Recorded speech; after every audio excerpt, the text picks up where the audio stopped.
28 দিন যাবৎ আমরা এখানে অবস্থান নিচ্ছি রাজু ভাস্কর্যের ওখানে। আওয়ামী লীগ এবং ফ্যাসিবাদী যে রাজনৈতিক দল 14 দল তাদেরকে নিষিদ্ধের দাবিতে আজকে আমরা 28 দিন পর্যন্ত ওখানে অবস্থান কর্মসূচিতে আমরা ছিলাম এবং আজকে সেই অবস্থান কর্মসূচি থেকে আজকে এখানে শাহবাগের যে অবস্থান কর্মসূচি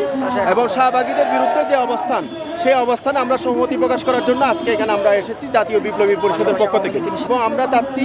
এই অবস্থানের সাথে সাথে পাশাপাশি আমরা আওয়ামী লীগ সহ ফ্যাসিবাদী যে 14 দল এবং জাতীয় পার্টি সহ এই সকল দলগুলোকে যে ফ্যাসিবাদী রাজনৈতিক দল হিসাবে তারা যে এখানে বাংলাদেশে 16 বছর কায়েম ছিল তাদের নিষিদ্ধের দাবিতে আমরা অবস্থান নিয়েছি 28 দিন যাবৎ। পাশাপাশি আজকের যে শাহবাগের যে অবস্থান সেখানে আমরা সংহতি প্রকাশ করছি, যেহেতু আমাদের যে দাবি সেই দাবির সাথে ওনাদের দাবির সাথে কিছুটা মিল রয়েছে, সেই জন্য আমরা আজকে এখানে এসেছি। এখানে আমরা জুলাই গণ অভ্যুত্থান পরবর্তী যে ছাত্র জনতার রক্তের উপর দাঁড়িয়ে যে বর্তমান অন্তর্বর্তী সরকার, সেই সরকারের সঠিক নির্দেশনা এবং সঠিক পদক্ষেপ না হওয়ার কারণে আজকে কিন্তু এই অবস্থার সৃষ্টি হয়েছে। তা আমরা আশা করব জুলাই গণ অভ্যুত্থান পরবর্তী যে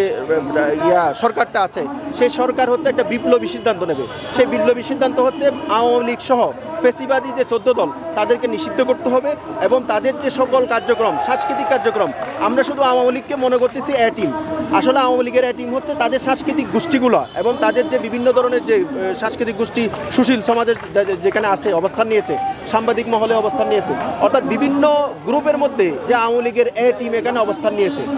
আওয়ামী লীগকে আমরা বলতেছি বি টিম, অর্থাৎ আওয়ামী লীগ তাদের ডিসিশনগুলো পরবর্তীতে বাস্তবায়ন করা হচ্ছে মাঠে পলিটিক্যাল প্র্যাকটিস করে,